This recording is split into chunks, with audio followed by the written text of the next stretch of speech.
think we're ready to go. So, good afternoon, everyone. Thank you so much for joining today's roundtable discussion. We're really excited that you can join us for this Workday and Avaap sponsored conversation. Today, you're going to hear from the CFO and CIO of Northern Kentucky University and Avaap strategy experts as we talk about Northern Kentucky University's move to modernize with Workday. So again, really appreciate you taking the time out of your schedules to join us today. Want to do some quick introductions. My name is Amy LaHate. I lead Avaap's higher education sales team. I've been working with institutions over the past 20 plus years, helping them select and implement and optimize ERP systems in the higher ed space. Started my career in higher ed student services and spent 14 years at a company called Ellucian, implementing SIS systems, working with Banner and colleague customers before moving over to the Workday ecosystem about 7 years ago, and I haven't looked back since. So I'd love to introduce to you my partner in crime, Analia Morrow. Analia. Yeah, my name is Analia Morrow, and I serve our higher education clients with innovation, go-to strategy, and the things that will help them be successful. I'm always excited to talk with our clients because I come from more than 29 years. I like to say I stopped counting at 29 years of higher education experience, mainly on the client side, overseeing a very large consortium in the state of Florida, then a registrar, AVP for enrollment management at the first school to go live with Workday student recruiting and admissions almost a decade ago now, been a faculty member. So it is exciting to be able to be with you and talk with Northern Kentucky University about the beginning of their journey. So we will talk more with them in just a few minutes. Fantastic. And I'll just go over a couple housekeeping items. This session's going to be recorded and we will distribute it to you all and anyone who registered maybe tomorrow or definitely by early next week. Analia is going to be facilitating the conversation. So all participants, you'll be muted, but we welcome you to post questions in the chat throughout because our team will be monitoring those questions and we'll definitely have an opportunity to answer them throughout. And finally, wanted to thank Workday for co-sponsoring today's discussion. We always appreciate Workday's partnership and helping to bring us all together today. Also, just wanted to take a minute for those of you who don't know much about Avaap. Avaap is a Workday certified implementation partner. We've been partnering with higher education institutions for over 20 years now. And we have 350 consultants who provide end-to-end technology transformation services. So that's everything from project readiness through an actual ERP implementation to post-production support, and even additional services like data and analytics and change management. I've got a quick snapshot here of some of the institutions we've worked with over the years, and some of the ones in the middle are our Workday deployments as a sample. And then this is a high-level overview of the breadth and depth of our services. So in addition to ERP, we also absolutely work with customers on, especially in the data and analytics space, you can see a lot of our partner solutions on the right-hand side. And we have other subspecialties like artificial intelligence and change management as well. And finally, just wanted to point out that today's session is actually part of a larger roundtable series that Avaap's been co-sponsoring with Workday this entire year. So our goal is to provide these roundtable discussions on a bi-monthly basis and help you either become educated on what you need to do to successfully implement Workday, or just if you're thinking about, I want to start an ERP evaluation process, what are the things you need to think about? We offer special packages as part of this series, and we can include follow-up contact information if you're interested in learning more. So I think that's all on my end. Without further ado, I'm going to pass it over to you, Analia. All right.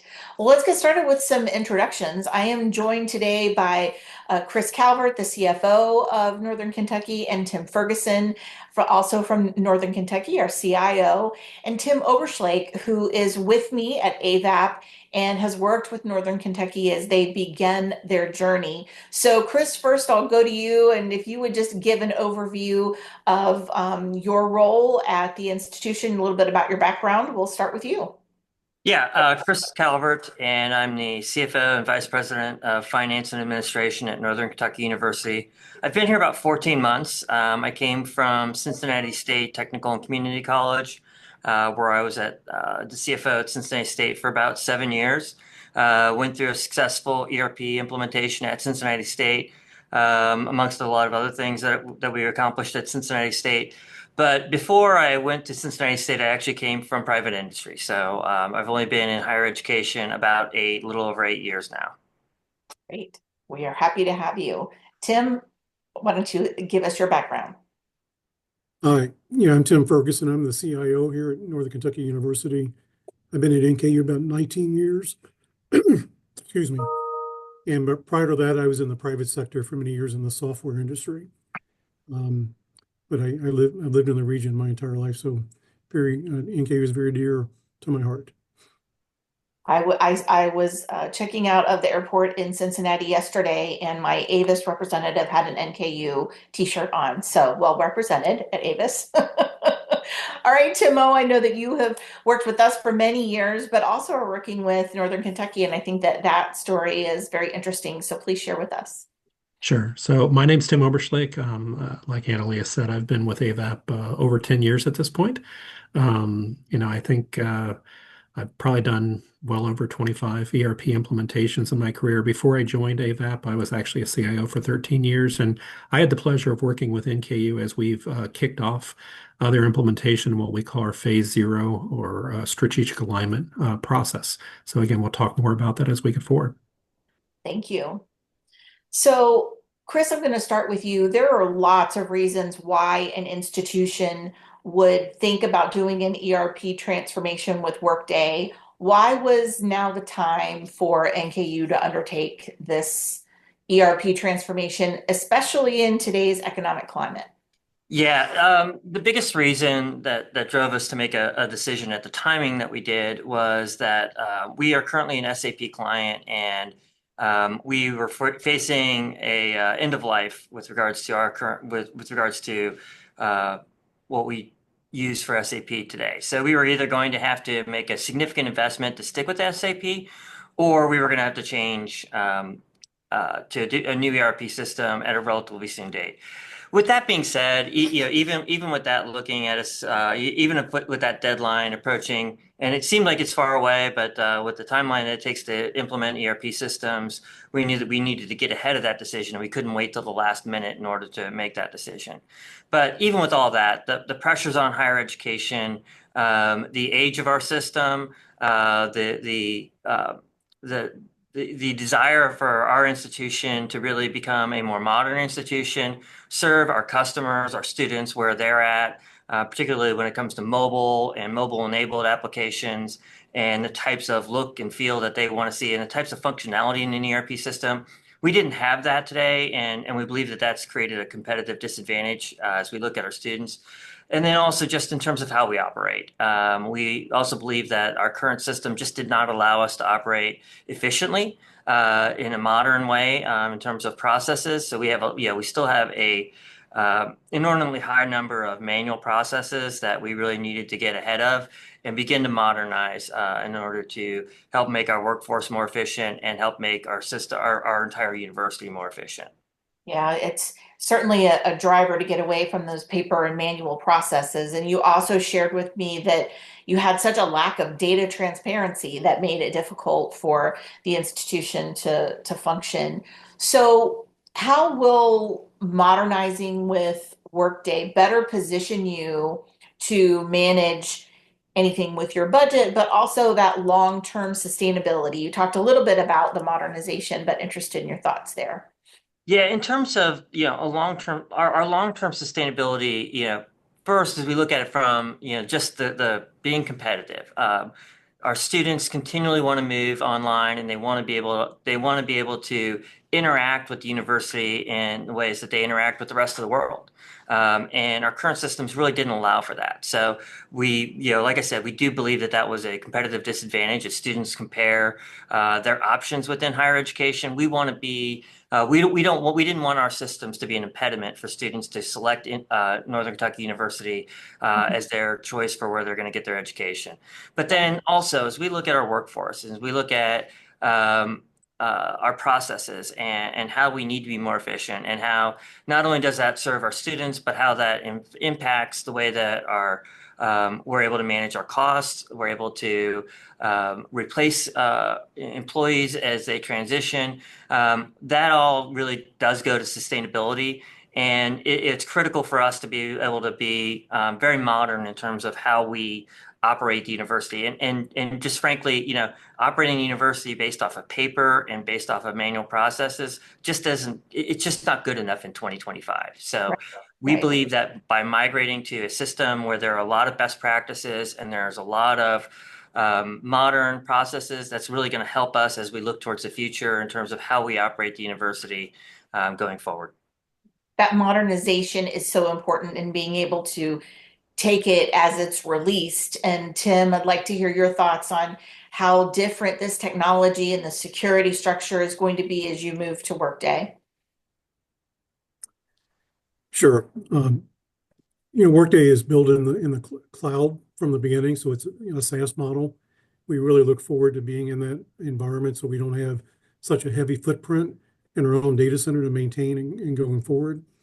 And just add a little bit to what Chris said around best practices. We're coming from a very customized system, which is a heavy lift for us, and we want to get out of that. We want to be more self-serviced organization, getting information into users' hands much more quickly than we are today. So going from a data center model to a SaaS cloud model will benefit us in many ways and definitely help the sustainability of the system.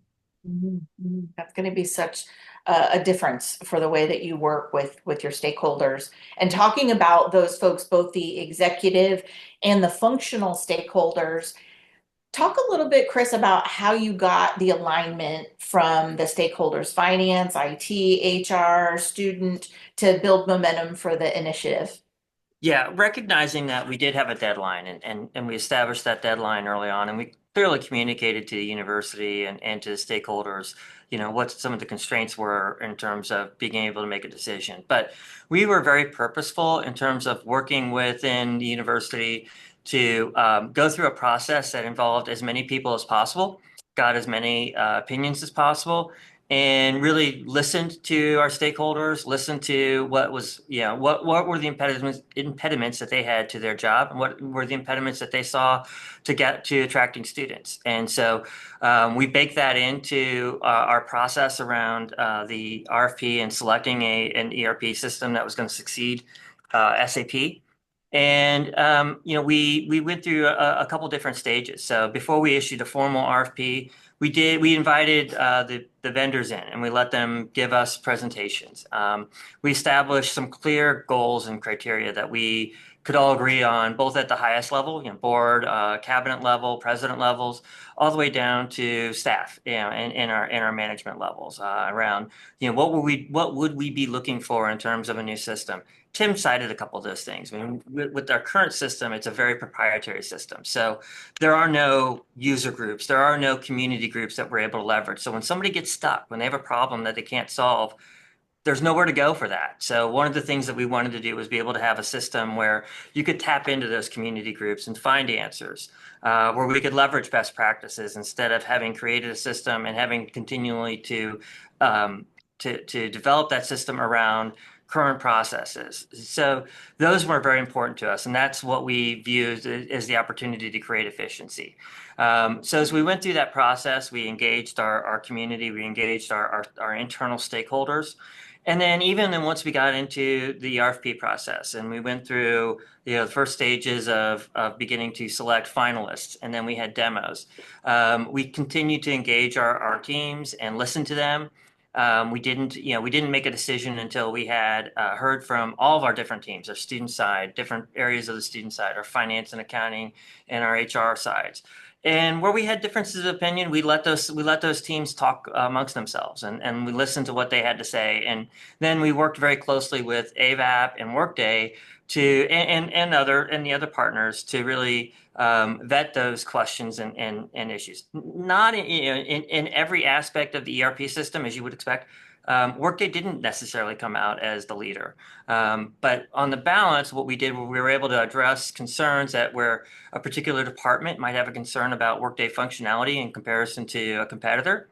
And then we vetted that and balanced it against where Workday was higher ranked in comparison to competitors.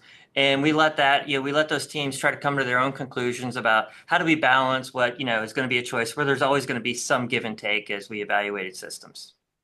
That's such a strong leadership strategy to let the stakeholders make those decisions, have ownership. And I know, Tim O, you have played a part in that and want to bring you in to talk about that. Chris, you also talked about the addition of having that community, the Workday online community, user groups, facilitating conversations with other Avaap clients and connecting on how they're doing.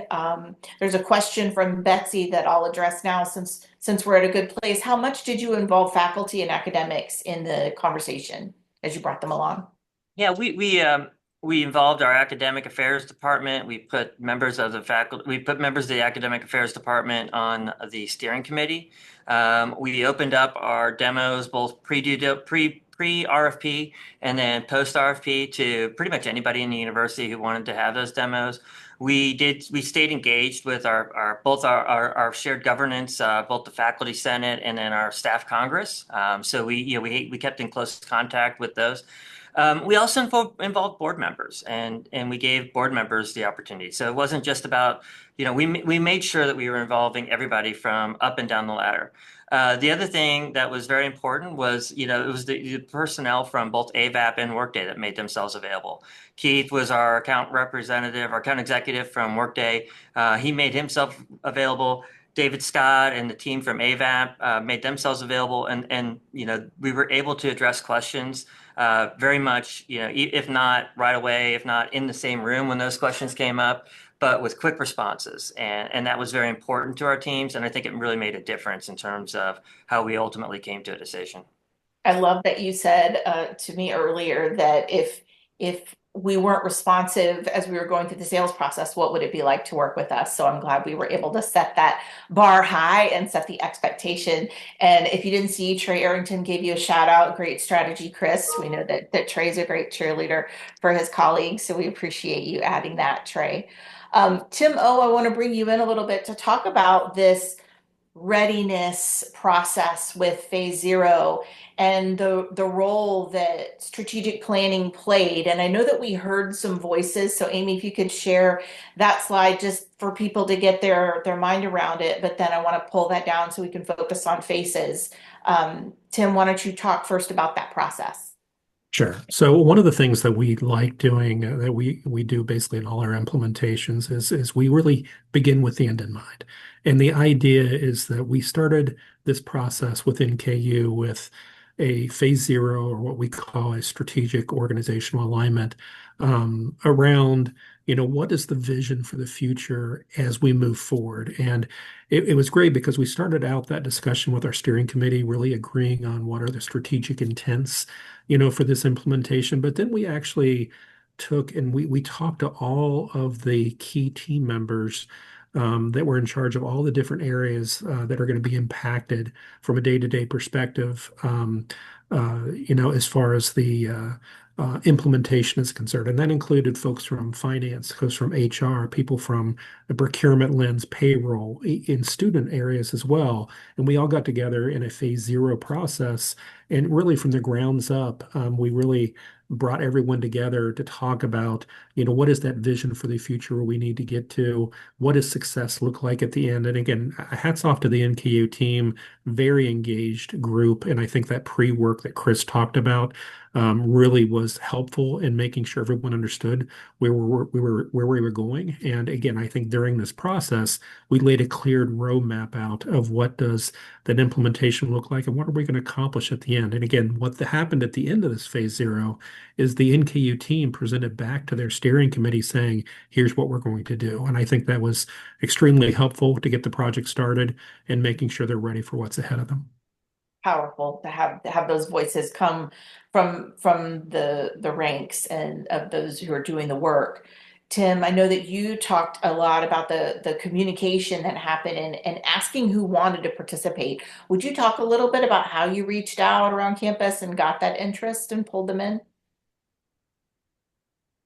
Sure. We were able to use our existing governance processes to get a lot of communication out. That drove the interest. And really, NKU and our systems were at a point in time, it was time for us to do a change. So the interest was there, the eagerness to participate, whether that was faculty, staff, business offices. Once we got the communication out and people learned that we were on the verge of doing something, the engagement was quite high. That engagement is key. And Chris, I love that you said you even include board members. I've had conversations with folks recently where some of their board members were using Workday at their companies, and so that made the conversation a little easier there. But you probably also had some people who had been there as you did your SAP implementation. So what was it like to pull in all of those voices of people who had an interest, had been through an implementation before, and pull all of those together? Yeah, I think the having a very a long-standing employee group made a big difference. We have a lot of employees here who had gone through the last implementation, which was 2007. And we were able to leverage them, and they've now had to live with that system since that time period. So a lot of hard work went into that, and having lived with it for a long period of time and seeing what we've been able to do with it over that time period really made it easier for us to kind of articulate what we wanted to get out of a new system. And that comes back to, the best practices. It comes back to implementing a system the way it's designed versus implementing a system the way that we do things. And so that was, I think, we again, as we talked about establishing priorities early, and we did that, with our board members all the way down to staff members. We established, 4 priorities that we wanted to use. And that helped give us a framework to make the decision when it came down to the RFP. But then, as Tim walked us through this phase zero, and we got the feedback then back from the stakeholders, and as we brought together the alignment groups, those principles have really remained consistent. And we saw and heard from the people from our stakeholders internally that these were the things that they wanted to see out of it: efficient systems, best practices. And so that was very important. We didn't have the luxury of having board members who have used Workday. So there was a bit of an education piece there. But again, that's where Avaap and that's where Workday, the Workday higher education team, Keith, Pete, Rob came to the table with us, along with David, Jim, from the Avaap teams, in order to be there to answer questions for our board members. So ultimately, they hold the final decision in their hands because we had to ask them to allocate the money to us. But also to be there for our entire, for all of our stakeholder teams, so that all of our stakeholder teams could get the questions that they wanted answered. And they really did become a differentiator when it came down to making a final selection. Was as we said earlier, if we were not getting good answers and we were not getting quick answers during an RFP process when somebody's trying to sell us something, what's going to happen after we have already bought it? So that was a big differentiator, and I want to thank both the Workday and the Avaap teams for being there for us, and that's continued now as we've begun implementation. Yes, a very strong partnership, happy to say. So, Tim, you talked about the importance of Workday being built for the cloud and not focusing on transitioning. What were the other competitive items that stood out about Workday versus some of the other ERP solutions that you reviewed? So I think one of the key areas was at NKU, we ended up with SAP for the last 18 years, a lot of IT sprawl, lots of different third-party systems. That makes it very cumbersome for users to get the data they need out of the systems. With Workday, you end up with a consolidated system that is cloud-based, but we can get rid of many of those systems that were integrated with SAP. That's going to be more efficient, back to those best practices that Chris mentioned, and much less cumbersome for all the users of the system. They'll go to one place to get the majority of the data to execute business processes versus having several different systems to go to do their daily jobs. I think that in itself is probably the biggest thing I'm looking forward to, both from a cost perspective, but from a usability efficiency perspective. That's so important. And not just the usability, but the experience of the deployment. So Chris, you talked a little bit about why you selected Workday and the responsiveness that was important with Avaap. What were some of the other things that were important as you selected Avaap as your partner? Yeah, and I would say this goes for both Workday and Avaap. Obviously, cost is always going to be a significant factor. And yeah, as CFO, that's one of the things that's forefront of my mind, and one of the things that's forefront on our board's mind and our cabinet. And we're an institution that's come through, it's coming off of and still rebounding from some significant fiscal challenges over the last several years. And some, and a recent history of consecutive years with really negative financial performance and opportunity for improvement. So cost was a big factor, and we worked very closely with Workday and with Avaap to get it to a point where we could afford it. And we also worked with our elected officials in order to help us find some opportunity to fund that, so we weren't funding it entirely from our own balance sheet. So that was a big factor. But outside of that, and we talked about the responsiveness during the RFP stage. But one of the things that we really looked at, I'd say our next, probably our most significant factor that we considered was who else? What are comparable institutions? And what have those institutions implemented, and where have they been successful, and where have they not been successful? And so that when we began to look at the comparable institutions that we felt were comparable to us, and we looked at the ERP systems that they've selected and how quickly and on time were they able to get, and on time and on budget were they able to implement a solution. And then we looked at, and then as we began to narrow it even further and look at Workday and looked at the Workday implementation partners and what implementation partners did we have available to us, were interested in bidding on the opportunity. And again, same thing. What types of institutions had those implementation partners, where had those implementation partners implemented Workday? How successful had they been? How on budget and on time had they been? And we were able to talk with a number of institutions that we felt were very good comps to Northern Kentucky University that had used Workday, had selected Workday and implemented using Avaap, and had good success there. And so that was really very much a differentiator and a very significant part of our evaluation category and our final decision. And we are so honored to be on this journey with you. As I said during our prep, we are together for years. So we need to make sure that we're going to be a good fit and have open and transparent communication and celebrate the wins and work through anything that comes up. So it's wonderful to be on this transformation with you. Tim, I want to talk a little bit more about during these beginning phase zero conversations, we've had a lot of conversation about risks. And would you talk a little bit about some of the biggest risks that NKU identified and their strategies to mitigate those? Sure. Thanks, Annalee. I think one of the things that we definitely do in that organizational alignment process at the beginning, of the implementation is we talk about what's happened with other clients. Sort of as Chris has said, I mean, this isn't the first time we've done these implementations. We've done quite a few of them. So what we brought to the table was, hey, here's common risks that we've seen at other organizations over time and common mitigations for those. I mean, things like resource turnover and morale and availability as an example. And what we do is we talked to NKU about that. And we not only took those things and we sort of updated the mitigations to be specific to NKU, but we also added to that list. And at this point, we have really 20 21 different risk categories that we're able to sort of keep an eye on. And again, just from a definition of risk, a risk is a potential issue that may happen during a project. Doesn't mean it's going to happen, but based upon our experience with other projects, we've seen these things, creep up in some of these projects. So we want to make sure we're proactively looking at these things so we can mitigate them before they actually become issues.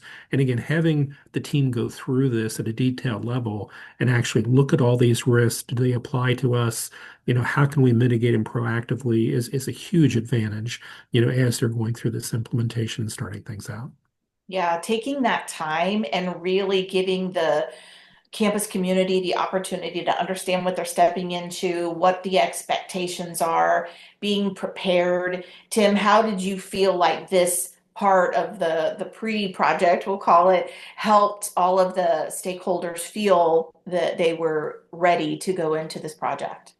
Well, I think the team, felt really good as they came out of this. And I think, I'd ask, Chris and Tim to comment on that as well. But I mean, I think the team presented to their steering committee, they owned, what they were wanting to do going forward. And it wasn't just risks, it was guiding principles. It was, how are we going to operate our projects? What are the benefits we're going to achieve? The team actually came up with a significant number. I think it was like 13 strategic intents.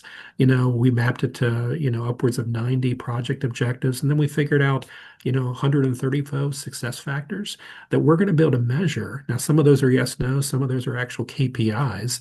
But the idea is really mapping out what success looks like at the end allows us to basically monitor that and make sure that we have that trajectory as we go through the implementation. So we do get to the implementation, we're actually achieving what we want to achieve and the value we want to achieve for the organization.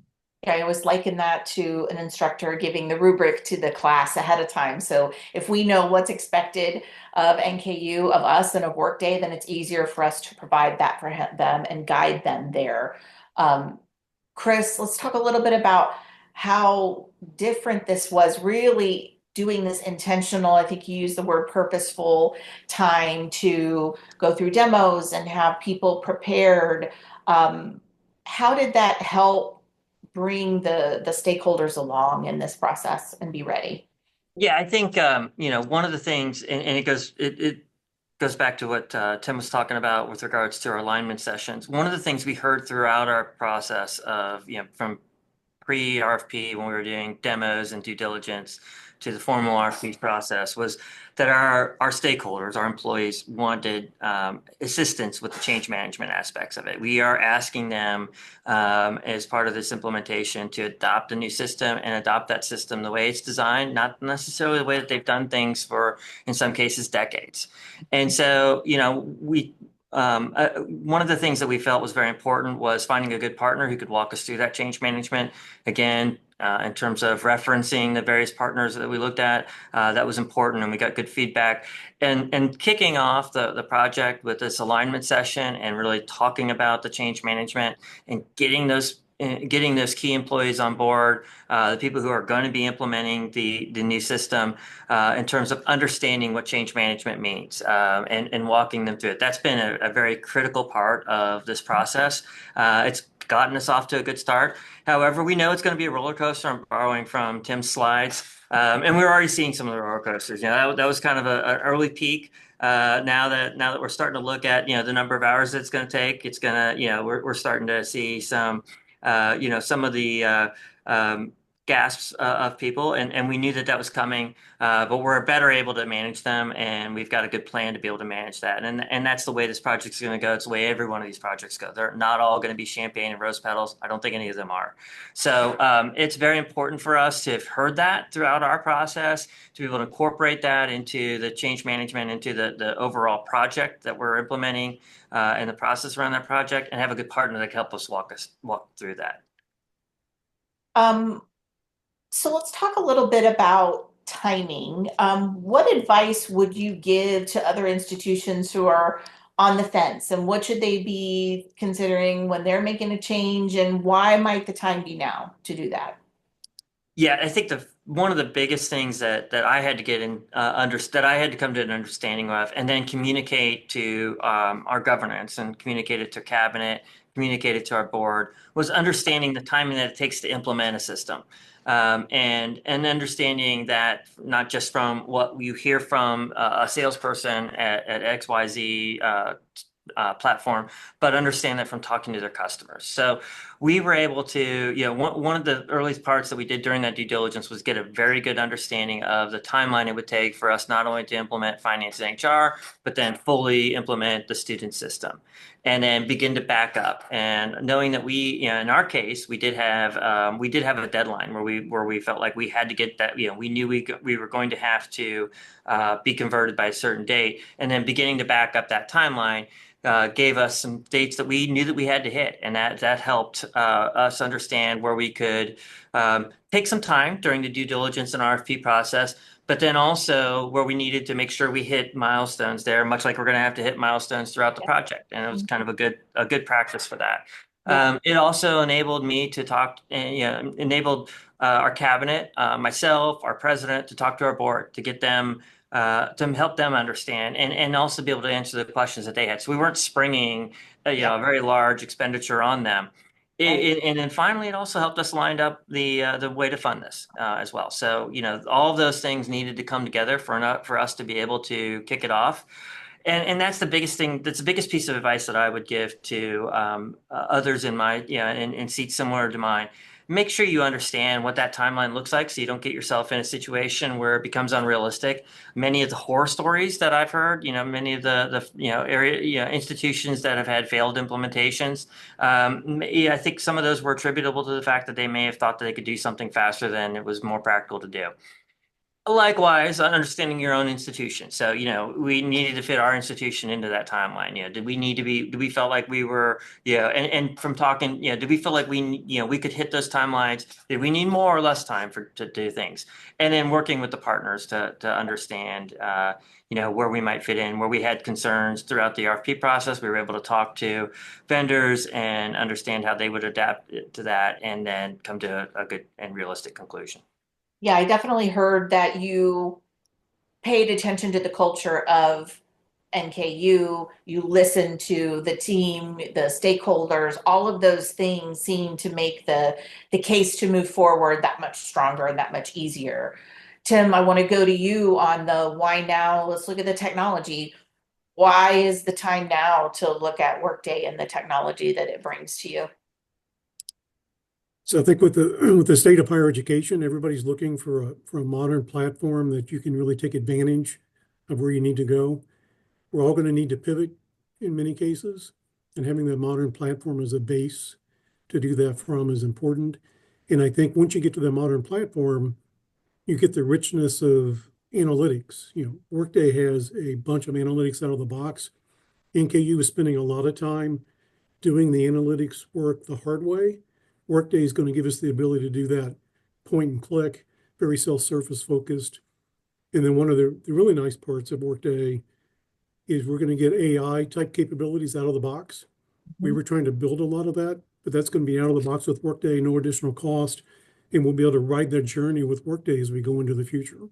Right. As they continue to expand their Workday Illuminate capabilities, you'll be able to take those things as you want and as is important for your stakeholders as they come up. So that's really exciting. I know that we have a question. As you have questions, please use our question and answer. We'll be happy to answer those. We had a question about maybe an example from either the functional or their technical team where they saw something during a Workday demo that got them really excited. Is there something there that you remember as oh, that would be really cool? And, maybe it doesn't have to be flashy or sexy, because I know that sometimes just the security model is one that really gets everybody excited. So what were some of those things that you all saw from your team? I mean, a couple that I'll mention is, again, the reporting. Out of the box, they look at reports and it was something they needed that they didn't have today, that it was already there available with Workday. I think some of the other areas like financial aid being built into our existing system, our SIS, unlike it is today, was a big win. And I think there were lots of things on the financial side that were very well received. Yeah, the financials folks are not usually emotional, and I have seen some emotion out of finance folks. Chris, anything that comes to mind for you that was something of interest? Yeah, I think I certainly agree with all the ones that Tim said. The look and feel is very important, and then the best practices were very important to our team. Those were the aha. Those were kind of the gasps we got, and the positive gasps we got during demos around being able to let's think about the student side. Now a student can access can interact with our systems the same way that they interact with the rest of the world. And that interaction is seamless, whether it's on mobile or on their desktop. And it's also very consistent with regards to what our staff and employees are using and what they see from their end and in the back end. So that was critical. The opportunity to eliminate disparate systems, which causes complexity and data issues and having to go back and forth. And that's where a lot of a lot of the manual processes come from. So those were kind of really key things that our team got behind and could see. And then, like we talked about earlier too, as well, having that community, being able to do things the way that they're designed, and that if you have an issue that you can't resolve on your own, having that community to go out and say, hey, I'm experiencing this problem. How did you resolve it? That's something that was very important to our team and created some aha moments. Yeah, yeah, being able to leverage what people have done before you and not reinvent that or go through that again. Timo, as you were working with the NKU team and you think about this new connected technology, well, everything they won't be in silos. What do you see as some of the things that you heard some excitement around the NKU stakeholders? Well, I think one of the biggest ones that are out there is just the pervasiveness of the engagement with the systems. In other words, you have pervasive employee and student self-service that is just part of the Workday system, and that's not something that typically comes with legacy systems. Usually, workflow is an add-on in those type of environments. I mean, in Workday, you have what is it, 800 plus business processes that come out of the box between, the different platform and student functionality. So again, we can talk about best practice, not doing it the NKU way, but the best practice way was getting people excited. But I also think it was just the exciting fact that, these systems are able to actually have the employees and the students work directly with them, which is something that came out in the discussions as well. Right, right. Chris, we have a question, or Tim in the question answer. SAP is your legacy system. They're assuming that's for finance. What's your current student system? We use SAP for finance, human resources, and for student. Yeah. All right. Thank you. So as we think about if you have to walk away with one thing you would suggest, and I'm going to let Chris go second, so I'm going to go to you, Tim, first. What would be that one thing you would want people to step away based on your journey, the way you've planned, the evaluation you did? What would be the most important thing for people to think about why they should start this journey sooner rather than later, starting now? Yeah, I would say making sure you get buy-in across campus or across your organization. You're very transparent. The alignment sessions helped us reinforce that quite a bit. And then the other thing I would mention is think big picture, dream a little bit where you can be, and look for a system that is very usable, very modern. And going back to something Chris said earlier, when we looked at Workday and we looked at Avaap, it was important to us to find a system and a partner that had demonstrated success on a timeline that had been repeated several times. So when we looked at Workday, it had been very successful, and it's predefined the process there.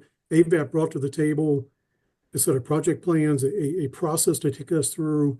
The timelines are tight, but it's repeatable. They've repeated it several times. So you need that. You don't want to go in without that in an implementation like this. Yeah, yeah. So Chris, from you, why is it now? Why is it important to be making this change now? And what would you leave folks with that tip? Yeah, I think in terms of timing wise, I do think for us and for many institutions, as the higher education landscape gets more complicated and also gets more competitive, being cutting edge is going to be something and at least being modern is going to be something that our customers demand from us. But it's also something that your workforce is going to demand from us. So it's harder and harder to find workforce that want to do things manually. The workforce wants to be more efficient. So those are a couple one things why now would be a time to be looking at a new system and really giving it very serious consideration. So you're on the forefront of this technology groundswell where things are changing so quickly. I mean, I don't think that any of us had heard of Chat GPT and those things. I know we hadn't just a little over a year or so ago. So think about how quickly things have moved forward for us to be able to leverage it in our daily lives, incorporating it into Workday, finding ways for you all to be efficient. So I so appreciate the time that you have given us to share your journey and provide the leadership guidance to let us learn from the pieces you put in place as the foundation for the Northern Kentucky University deployment. It has been a joy to speak with you and an honor to be on this journey with you. So thank you so much. And if there are other questions, we will be happy to take those. But otherwise, I'm going to turn it over to Amy to just wrap us up. That sounds great. Thanks, Analia. I did want to mention that if you'd like to look back at prior roundtable discussions that we've recently hosted, if you go to Avaap's website, there's an insights page and you can actually search and filter on education. And we've had some really great conversations similar to today on financial aid, financial reporting and analytics, change management, integrations, data conversion. So really just great resources. Would love it if you guys check those out. And we are also looking at hosting a session on building out your AI strategy with higher ed specific use cases this summer and also welcome ideas. So feel free to reach out to any of us or your Workday reps if you have ideas for future sessions. But I think with that, I just want to say thank you so much to Chris, Tim, and Analia for your time and everybody else's time today. And we hope you all have a great day. Thank you, everybody. Thank you. Thank Thanks. you. Take care.